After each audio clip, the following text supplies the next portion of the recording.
92.7 big F ನಿಂದ ನಾನು R J ನಾಯನ. ಇವತ್ತು ಡಿಂಕಿ ಡೈನ್ ಹೋಟೆಲಲ್ಲಿ ಇದ್ದೀನಿ. ಕಾರಣ ನಿಮ್ಮೆಲ್ಲರಿಗೂ ಕೂಡ ಗೊತ್ತಿದೆ, ಪ್ರತಿ ವರ್ಷದಂತೆ ಈ ವರ್ಷ ಕೂಡ ಡಿಂಕಿ ಡೈನ್ ಬೊಕ್ಕ ತುಳುವ ಬೊಳ್ಳಿ ಪ್ರತಿಷ್ಠಾನ ಇವರು ಒಟ್ಟಿಗೆ ಸೇರಿ ಇಲ್ಲಿ ಆಟಿ ಅಮಾವಾಸ್ಯದ ದಿನ ಕಷಾಯ ಹಾಗೆ ಮೆಂತ್ಯ ಗಂಜಿಯ ವಿತರಣೆ ನಡೀತಾ ಇದೆ. ನನ್ನ ಜೊತೆಯಲ್ಲಿದ್ದಾರೆ ದಯಾನಂದ್ ಕತ್ತಲ್ ಸರ್, ಹಾಗೆ ಡಿಂಕಿ ಡೈನ್ನ ಓನರ್ ಆಗಿರುವಂತಹ ಸ್ವರ್ಣ ಸುಂದರ್ ಸರ್, ಹಾಗೆ ಖ್ಯಾತ ಪತ್ರಕರ್ತರಾಗಿರುವಂತಹ ಜಿತೇಂದ್ರ ಕೊಂದೇಶ್ವರ್ ಸರ್. ನಿಮ್ಮೆಲ್ಲರಿಗೂ ಕೂಡ ಗೊತ್ತಿದೆ, ತುಳುನಾಡಲ್ಲಿ ಆಟಿಯ ದಿನ, ಅಮಾವಾಸ್ಯೆಯ ದಿನ ವಿಶೇಷವಾಗಿ ನಾವು ಈ ಕಷಾಯ ಕುಡಿತೀವಿ ಅಂತ. ಇದನ್ನು ಆಯೋಜನೆಯನ್ನು ಪ್ರತಿ ವರ್ಷ ಮಾಡಿ ಉಚಿತವಾಗಿ ಇದರ ವಿತರಣೆಯನ್ನು ಕೂಡ ಮಾಡ್ತಾ ಬಂದಿರುವಂತಹ ನಮ್ಮ ತುಳುನಾಡ ಸಂಸ್ಕೃತಿಗೆ ವಿಶೇಷ ಕೊಡುಗೆಯನ್ನು ಕೊಡ್ತಾ ಇರುವಂತಹ ಸ್ವರ್ಣ ಸುಂದರ್ ಸರ್ಗೆ ಮೊದಲನೇದಾಗಿ ನಾನು ಧನ್ಯವಾದಗಳನ್ನು ಅರ್ಪಿಸ್ತಾ ಇದ್ದೇನೆ.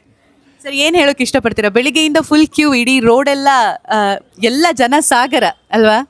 ಇದು ಇವತ್ತು 6 ಗಂಟೆಗೆ ನಾವು ಪ್ರಾರಂಭ ಮಾಡೋದಂತ ಹೇಳಿ ನಾನು ಕೂಡ ಒಂದು 5 ಗಂಟೆಗೆ ಇಲ್ಲಿ ಬೇಗನೆ 1 ಗಂಟೆ ಬಂದಿದ್ದೇನೆ.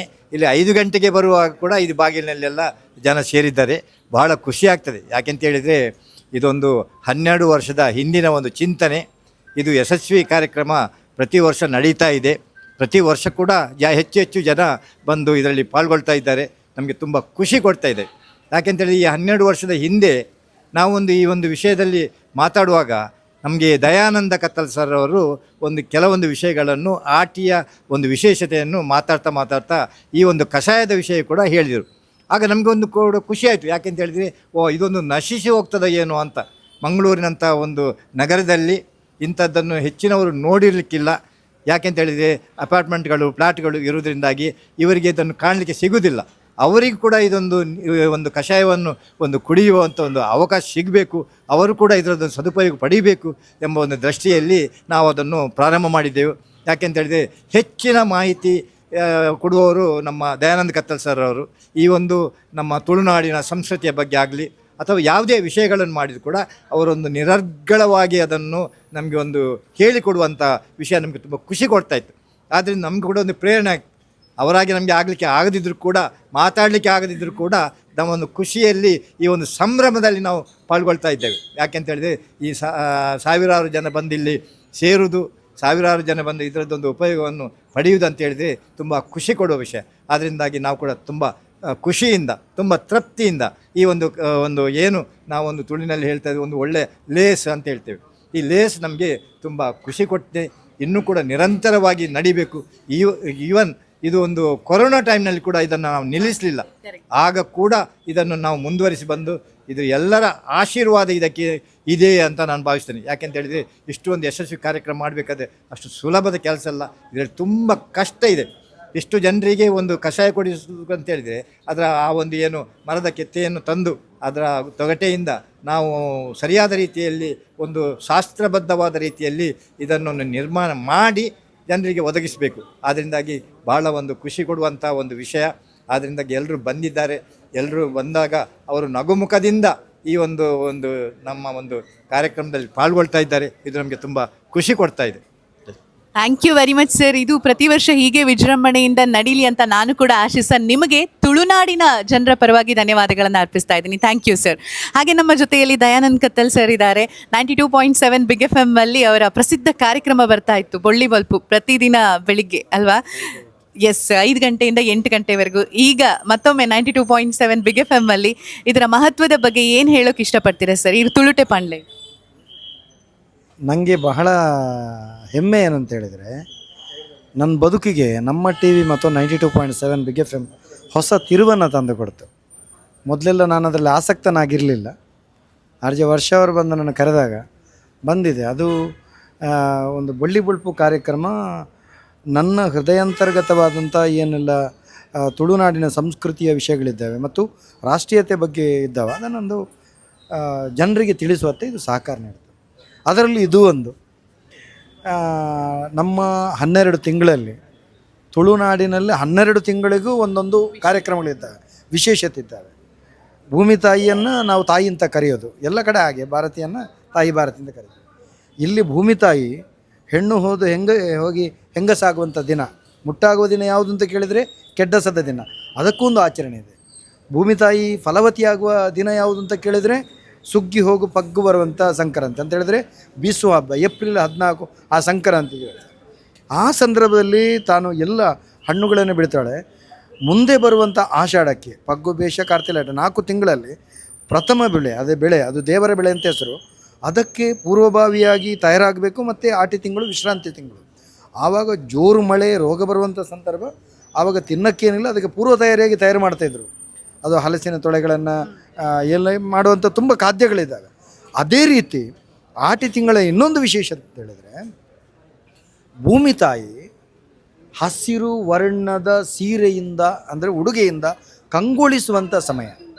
ಆ ತಾಯಿ ಬಹಳ ಸೌಂದರ್ಯವತಿಯಾಗಿ ಕಾಣುವಂಥ ಸಮಯ. ಅದಕ್ಕೋಸ್ಕರನೇ ತುಳುವಾಲ ಬಲೀಂದ್ರನ ಸಂಧಿಯಲ್ಲಿ ಬರುವಂಥದ್ದು.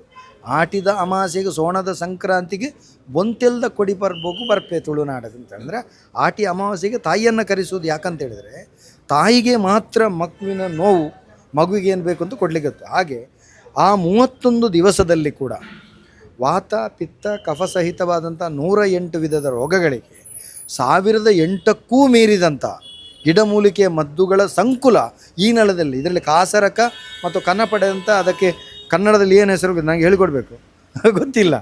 ಆ 2 ಗಿಡವನ್ನು ಬಿಟ್ಟು ಮತ್ತು ಎಲ್ಲದರ ಮದ್ದನ್ನು ಹಿಂದೆ ಬಳಕೆ ಮಾಡ್ತಾಯಿದ್ರು. ಆದರೆ ಈಗ ಕಾಸರಕ ಕೂಡ ಮದ್ದಿಗೆ ಆಗ್ತದೆ. ಹೀಗೆ ಇದನ್ನು 31 ದಿವಸದಲ್ಲಿ 16 ವಿಧದ ಕಷಾಯವನ್ನು ಕೊಡ್ತಾಯಿದ್ರು. ಆಯಿತಾ. ಎಲ್ಲ ಕಷಾಯಗಳಲ್ಲಿ ಒಂದು ಶ್ರೇಷ್ಠ ಕಷಾಯ ಹಾಳೆಗೆತ್ತೆ ಕಷಾಯ. ಅದು ಒಲ್ಲೆದ ಗೊಡಿ, ತೇರದ ಗೊಡಿ, ಕುಂಟಲ್ದ ಗೊಡಿ, ನಾನಿಲ್ದ ಗೊಡಿ, ಬೆಂಗ್ಯದ ಗೆತ್ತೆ, ಇರ್ಪದ ಗೆತ್ತೆ. ಈಗ ಶತಾವರಿ ಅಂತ ಏನು ಹೇಳ್ತೇವೋ ಅದಕ್ಕೆ ಉದುರಿ ಬೇರು ಅಂತ ಹೆಸರು. ಹೌದು, ಅದು ಬಹಳ ಮಹತ್ವದ್ದು. ಅದರೊಂದಿಗೆ ಕಿರಿಂಬೆಲ್ ಗಂಡೆ ಅಂತೇಳಿ ನಂಜನ್ನು ಹೊರಹಾಕುವಂಥದ್ದು ಇಂಥ ತುಂಬ ಇದೆ. ಅದರಲ್ಲಿ ಹಾಳೆ ಮರ ಕಷಾಯ ಏಕೆ ಶ್ರೇಷ್ಠ? ಅದು ಆಟಿ ಅಮಾವಾಸ್ಯೆ ದಿವಸ ಮಾತ್ರ ಕುಡಿಬೇಕು, ಬ್ರಾಹ್ಮಿ ಮುಹೂರ್ತಕ್ಕೆ ಕುಡಿಬೇಕು. ಅದೊಂದು ವಿಶೇಷತೆ. ಅದು ಆ ದಿವಸ ಬಿಟ್ಟು ಬೇರೆ ದಿವಸ ಕುಡಿಲಿಕ್ಕೆ ನಾವು ವರ್ಷ ಪೂರ್ತಿ ಅದು ನಮಗೆ ರೋಗ ನಿರೋಧಕ ಶಕ್ತಿಯನ್ನು ಕೊಡ್ತದೆ. ಹಾಗಾದರೆ ಅದನ್ನು ಕುಡಿಯುವ ಕ್ರಮ ಹೇಗೆ? ಅದಕ್ಕೊಂದು ಸಾಂಪ್ರದಾಯಿಕ ಚೌಕಟ್ಟನ್ನು ಕಟ್ಟಿದ್ದಾರೆ. ಹೇಗೆ? ಆಟಿ ಅಮಾವಾಸ್ಯೆಯ ಮುಂಚಿನ ದಿವಸ ಈ ಮನೆಯ ಯಜಮಾನ ಕಾಡಿನ ಮಧ್ಯಕ್ಕೆ ಹೋಗಿ ಹಾಳೆ ಮರದ ಬುಡವನ್ನು ಸ್ವಚ್ಛಗೊಳಿಸಿ ಅದಕ್ಕೊಂದು ನೂಲು ಕಟ್ಟಿ ಅದರ ಬುಡದಲ್ಲಿ ಕಲ್ಲಲ್ಲೇ ಕೆತ್ತಬೇಕು, ಕತ್ತಿಯಲ್ಲಿ ಕೆತ್ತಲಿಕ್ಕಿಲ್ಲ. ಅದಕ್ಕೆ ಅನುಕೂಲ ಆಗೋ ಒಂದು ಕೆತ್ತಲಿಕ್ಕೆ ಅಲ್ಲ ಕಲ್ಲನ್ನಿಟ್ಟು ಅದರ ಒಂದು ಕೇಪಳ ಹೂವನ್ನಿಟ್ಟು ಪ್ರಾರ್ಥಿಸು. ಸ್ವಾಮಿ ಸತ್ಯೊಳೆ ಎಲ್ಲ 4 ಗಂಟೆಗೆ ಬರ್ಪೆ ಮರ್ದಾಯಿನ ಮರದಲ್ಲಿ ಮರಟಿಪ್ಪೊಡು ಅಂತ ಕೈ ಮುಗಿದು ಮದ್ದಾದ ಮದ್ದುಗಳಿದಲ್ಲಿ ಇರಬೇಕು ಅಂತ ಕೈ ಮುಗಿದು ಹೋಗೋದು. ಮರುದಿವಸ ಬೆಳಗ್ಗೆ ಬ್ರಾಹ್ಮಿ ಮುಹೂರ್ತಕ್ಕಿಂತ ಬತ್ತಲೆ ಹೋಗಬೇಕು, ಕತ್ತಲೆಯಲ್ಲಿ ಬೆತ್ತಲೆ ಹೋಗ್ಬೇಕು. ಅಂತೇಳಿದರೆ ನಾವೆನಿಸುವುದು ಶರೀರದಲ್ಲಿ ನವರಂಧ್ರ ಮಾತ್ರ ಅಂತೇಳಿ. ರೋಮಗಳು ಕೂಡ ಪ್ರಕೃತಿಯ ಶಕ್ತಿಯನ್ನು ಸೆಳೆಯುವಂಥ ಶಕ್ತಿ ಇದೆ. ಆದ್ದರಿಂದ ಆತ ತಲೆಗೊಂದು ಮುಂಡಾಸು, ಸೊಂಟಕ್ಕೊಂದು ಎಳತ್ರ, ಅದಕ್ಕೆ ಲಂಗೋಟಿಂದ ಅದು ಮಾತ್ರ ಕಟ್ಕೊಂಡು ಹೋಗೋದು. ಹೋಗಿ ಕಾಡಿನ ಮಧ್ಯೆ ಕೆತ್ತೆಯನ್ನು ಕೆತ್ತಿ ತರಲಿಕ್ಕೆ ಹೋಗುವಾಗ ಹೆಂಡತಿಯಲ್ಲಿ ಹೇಳೋದು, ಒಂದು ಬೋಲ್ಕಲ್ಲದ ಕೇಳಬಾಡಲ್ಲ ಅಂತೇಳಿ, ಬಿಳಿ ಕಲ್ಲನ್ನು ಒಲೆಗೆ ಹಾಕು ಅಂತೇಳಿ. ಈಗಿನ ಗ್ಯಾಸಿಗೆಲ್ಲ ಕಟ್ಟಿಗೆ ಹಾಕೋದು. ಹೋಗಿ ಈತ ಕೆತ್ತೆಯನ್ನು ಕೆತ್ತಿ ತಂದು ಒಂದು ಜಜ್ಜಿ ರಸ ತೆಗೆದು ಇದು ಗೆಂಡ ಆಗ್ತದೆ, ಅದನ್ನು ಹಾಕುವಾಗ ಕಷಾಯ ಆಯಿತು. ಇದನ್ನೆಲ್ಲ ಕೂಡ ಇದು ಕಹಿಯ ಅಲ್ಲ, ಒಗರು. ಅದಕ್ಕೋಸ್ಕರ ಬೆಲ್ಲ ತಿನ್ನಲಿಕ್ಕೆ ಅದು ಉಷ್ಣ. ಅದಕ್ಕೋಸ್ಕರ ಹಾಳೆ ಕೆತ್ತೆ ಕಷಾಯ ಕುಡಿದಾದ್ಮೇಲೆ ಮೆಂತೆ ಗಂಜಿ ಅನ್ನುವಂಥ ಪದ್ಧತಿ ತಂಪಿಗೆ. ಒಂದು ಸೇರು ಮೆಂತೆ ತಿಂದರೆ ಒಂದು ಮೆಂತೆ ಎಷ್ಟು ಚೆಂದ ಆಗ್ತಾರೆ ಅಂದರೆ, ನೀನು ತಿನ್ನಬೇಡ ನಾಳೆ ಜಾಸ್ತಿ ತಿನ್ಬೇಡ. ಒಂದು ಸೇರು ಮೆಂತೆ ತಿಂದರೆ ಒಂದು ಮೆಂತೆ ಅಷ್ಟು ಚೆಂದ ಆಗ್ತದೆ. ಹೊಸ ಮದುಮಗಳಿಗೆ ಅದು ಪ್ರೋಟೀನ್, ಹೊಸ ಮದುಮಗಳಿಗೆ ಅದು ಮಾಡಲೇಬೇಕು, ಕೊಡಲೇಬೇಕು ಈ ಪದ್ಧತಿ. ಇಂಥ ವ್ಯವಸ್ಥೆ ಇದನ್ನು ಕೊಡುವುದರೊಂದಿಗೆ, ಹಾಳೆ ಕೆತ್ತೆ ಕಷಾಯ ಕೊಡುವುದರೊಂದಿಗೆ ಅದು ಕೈಯಾಗೋದು ತುಂಡು ಬೆಲ್ಲ ಕೊಡುವ ಪದ್ಧತಿ ಮಕ್ಕಳನ್ನು ಮಂಗ ಮಾಡಲಿಕ್ಕಿರೋದು. ಇಲ್ಲಿ ವಿಶೇಷತೆ ಏನು ಅಂತ ಹೇಳಿದ್ರೆ, ಹಾಳೆ ಮರದ ಮಹತ್ವ ಜನರಿಗೆ ಗೊತ್ತಾಗಬೇಕು. ನಾವಿದನ್ನು ಮಾಡುವ ಉದ್ದೇಶ, ಹಾಳೆ ಮರ ಅಂತ ಹೇಳಿದರೆ ಅದು ಕೇವಲ ಸಸ್ಯಶಾಸ್ತ್ರೀಯ ಹೆಸರಲ್ಲಿ ಆಸ್ಟೋರಿಯಾ ಸ್ಕಾಲರಿಶ್ ಹೌದು, ಸಪ್ತಪರ್ಣಿ ಅಂತ ಸಂಸ್ಕೃತದಲ್ಲಿ ಹೌದು, ತುಳುವಲ್ಲಿ ಹಾಳೆ ಮರ ಹೌದು, ಹಾಳೆ ಹೌದು. ಆದರೆ ಅದು ಯಾಕೆ ಉಳಿಬೇಕು ಯಾಕಂತ ಹೇಳಿದ್ರೆ, ಹಿಂದಿನ ಕಾಲದಲ್ಲಿ ಮಠ, ಮಂದಿರ, ಗುಡಿ, ಗೋಪುರ, ದೇವಸ್ಥಾನ, ದೈವಸ್ಥಾನ, ಚರ್ಚ್, ಮಸೀದಿಗಳಿದ್ದರು. ಹಾಳೆ ಥರದ ಹಾಳೆ ಮರ ಇತ್ತು. ಯಾಕೆ? ಅದು ಸಿಡಿಲು ನಿರೋಧಕ್ಕಾಗಿ ಕೆಲಸ ಮಾಡ್ತಾ ಇರ್ತದೆ. ಸಿಡಿಲು ನಿರೋಧಕ್ಕಾಗಿ. ಈಗ ಸಿಡಿಲನ್ನು ಕಟ್ತಾರೆ ಅಲ್ವಾ? ಅದರೊಂದಿಗೆ ಒಂದು ಧರ್ಮನೇಮ ಆಗುವುದಾದರೆ 7.5 ಕೋಲಿನ ಹಾಳೆ ಮರದ ಕಂಬ ಆಗಬೇಕು. ಮದುವೆ ಆಗುವುದಂತಂದರೆ ಮುಹೂರ್ತ ಕಂಬ ಹಾಳೆ ಮರದ್ದೇ ಆಗಬೇಕು. ಮದುಮಗಳಿಗೆ ಚಪ್ಪಲಿ ಕೂಡ ಹಾಳೆ ಮರದ್ದೇ ಆಗಬೇಕು. ಕಡವು ಅಂತ ಹೇಳೋದು ಅದಾಗಬೇಕು. ತೋರಣ ಕೂಡ ಹಾಳೆ. ಇಂತಹ ಪರಿಸ್ಥಿತಿಯಲ್ಲಿ ಹಾಳೆ ಮರವನ್ನು ಇಷ್ಟೆಲ್ಲ ಚಂದದ ಹೆಸರಿದ್ದು ಆಂಗ್ಲರು ಏನು ಬರೆದಿದ್ದಾರೆ? ದ ಡೆವಿಲ್ ಟ್ರೀ ಅಂತ ಬರೆದಿದ್ದಾರೆ. ಅದು ಡೆವಿಲ್ ಟ್ರೀ ಅಲ್ಲ, ಅದು ಡಿವೋಷನಲ್ ಟ್ರೀ. ಅದನ್ನು ಉಳಿಸಬೇಕು. ಅದಕ್ಕೋಸ್ಕರ ನಾವೊಂದು ಸಾರಿ ನಮ್ಮ ಮಂಗಳೂರಿನ ಒಂದು ಪ್ರಸಿದ್ಧ ಪುಸ್ತಕದ ಮಳಿಗೆ, ಅದು ಸಾಹಿತ್ಯ ಕೇಂದ್ರ ಅಂತ. ಅಲ್ಲಿ ಒಂದು ಕಾರ್ಯಕ್ರಮಕ್ಕೆ ನನ್ನನ್ನು ಕರೆದಿದ್ದರು.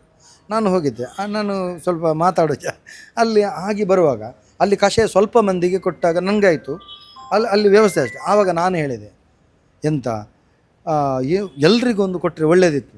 ನಮ್ಮ ಎಲ್ಲ ಅಡ್ಡೆ ಯಾವುದು ಕೇಳಿದರೆ ಇದು ಭಾಳ ಪ್ಯೂರ್ ವೆಜಿಟೇರಿಯನ್, ಅದು ಡಿಂಕಿ ಡೈನ್. ಎಲ್ಲ ಕಲಾವಿದರನ್ನು ಹುಡುಕಬೇಕಾ ನಿಮಗೆ? ಡಿಂಕಿ ಡೈನ್ಗೆ ಬರಬೇಕು. ನಾನು ಬಂದಾಗ ಸ್ವರ್ಣನ್ನ ಕೂತ್ಕೊಂಡಿದ್ದರು. ಸ್ವರ್ಣನ ನಂತರ ಎಲ್ಲಿ ಹೋದದ್ದು ಏನೋ ಔಪಚಾರಿಕ ಮಾತುಕತೆ ಮಾಡಿದಾಗ ನಾನು ಹೇಳಿದೆ, ಹೀಗೆ ಒಳ್ಳೆ ಕಾರ್ಯಕ್ರಮ ಸ್ವರ್ಣನ್ನ ತುಂಬ ಮಂದಿಗೆ ಸಿಗಬೇಕು, ಮೆಂತ್ಯ ಗಂಜಿ ಕೂಡ ಏನಾಗಬೇಕು ಅದಕ್ಕೆ ಇದನ್ನು ಎಲ್ರಿಗೂ ಮಾಡಿದರೆ ಒಳ್ಳೆಯದು, ಮಾಡುವ. ನನಗೆ ಶಾಕ್. ರೋಗಿ ಬಯಸಿದ್ದ ಹಾಲನ್ನು ವೈದ್ಯ ಹೇಳಿ, ಆಯಿತು ಏನು ಮಾಡುವ, ಕಷಾಯದ ವ್ಯವಸ್ಥೆ ನೀವು ಮಾಡಬೇಕು, ಮೆಂತ್ಯ ಗಂಜಿದ ವ್ಯವಸ್ಥೆ ನಾವು ಮಾಡ್ತೇವೆ.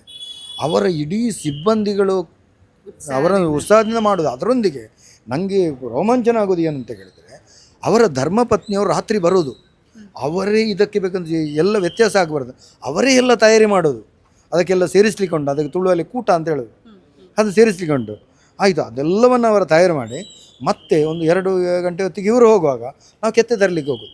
ನಮ್ಮ ತಂಡ ಹೋಗಿ ಬಂದು ಅದನ್ನು 4 ಗಂಟೆಯೊಳಗೆ ಎಲ್ಲ ಕ್ಲೀನ್ ಮಾಡಿ ಇವ್ರಿಗೆ ಕೊಡಬೇಕು. ಇದು ಕಷಾಯ ಆಗುವಾಗ ಇವರ ಇಡೀ ಸಿಬ್ಬಂದಿಗಳು ಸೇರಿಕೊಂಡು, ಅಂದರೆ ವರ್ಷ ಜಾಸ್ತಿ, ಈ ಸಾರಿ 2,500 ಮಂದಿ ಬಂದು ಕೊಡ್ತಾರೆ, ಅಷ್ಟಕ್ಕೆ ವ್ಯವಸ್ಥೆ ಆಗಬೇಕು. ಅದರಲ್ಲಿ ಅವರದ್ದೊಂದು ಮಾತಿದೆ, ಕತ್ತಲ್ದಾರ ಏನು ಮೋಸ ಆಗಬಾರ್ದು, ಏನು ಯಾರಿಗೂ ಕೂಡ ಅದು ತೆಳು ಕೊಡೋದು, ಅದು ಯಾವ ಸಂಪ್ರದಾಯವಾಗಿ ಉಂಟು ಹಾಗೆ ಕೊಡಬೇಕು. ನೈಜ ಕೊಡುವುದು ಆದರೆ ಹಾಗೆ ಕೊಡುವ, ಕಷ್ಟ ಆಗ್ಬೋದು, ಯಾಕೆಂದರೆ ವಿನಂತಿ ಮಾಡುವ, ದೊಡ್ಡ ತುಂಬ ಕೊಂಡೋಗಬೇಡಿ, ಸ್ವಲ್ಪ ಹಾಗೆ ಅದೇ ಸಂಪ್ರದಾಯವಾಗಿ ಶಾಸ್ತ್ರೀಯವಾಗಿ ಇದನ್ನು ಆದ್ದರಿಂದ ಇಂಥ ಒಂದು ಒಳ್ಳೆ ಕಷಾಯ ಆಗ್ತದೆ, ತುಂಬ ಮಂದಿಗೆ ಪ್ರಯೋಜನ ಆಗ್ತದೆ. ಮಂಗಳೂರು ನೋಡಿ, ಇದು ಎಲ್ಲ ದೊಡ್ಡ ಫ್ಲ್ಯಾಟಲ್ಲಿರುವ ಬಂದವರು ಇರ್ತಾರೆ ಪಾಪ. ನನಗೆ ಖುಷಿ ಏನು ಅಂತ ಹೇಳಿದ್ರೆ, ನಮ್ಮದೊಂದು ಉದ್ದೇಶ ಸಂಸ್ಕೃತಿ ಉಳಿಬೇಕು, ಒಂದು, ಎರಡನೇ ಸಂಸ್ಕೃತಿಯ ಪರಿಚಯ ಆಗಬೇಕು, ಹೊಸಬರಿಗೂ ಕೂಡ ಸಂಸ್ಕೃತಿಯ ಪರಿಚಯ ಆಗಬೇಕು. ಅದರೊಂದಿಗೆ ಆ ಸಂಸ್ಕೃತಿಯನ್ನು ಅವರು ಅಳವಡಿಸ್ಕೊಳ್ಬೇಕು.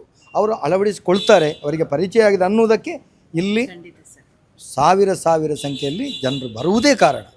ಇದರಲ್ಲಿ 10 ಪೈಸೆಯ ಪ್ರಯೋಜನ ಸ್ವರ್ಣನಿಗಿಲ್ಲ. ಇದೊಂದು ಸಮಾಜ ಸೇವೆ, ದೊಡ್ಡ ಸೇವೆ. ಬಂದವರು ನಿಮಗೆ ದೇವರು ಒಳ್ಳೇದು ಮಾಡಲಿ ಮಂಗಳೂರಿನ, ಅದೇ ನಮಗೆ ದೊಡ್ಡ ಆಶೀರ್ವಾದ.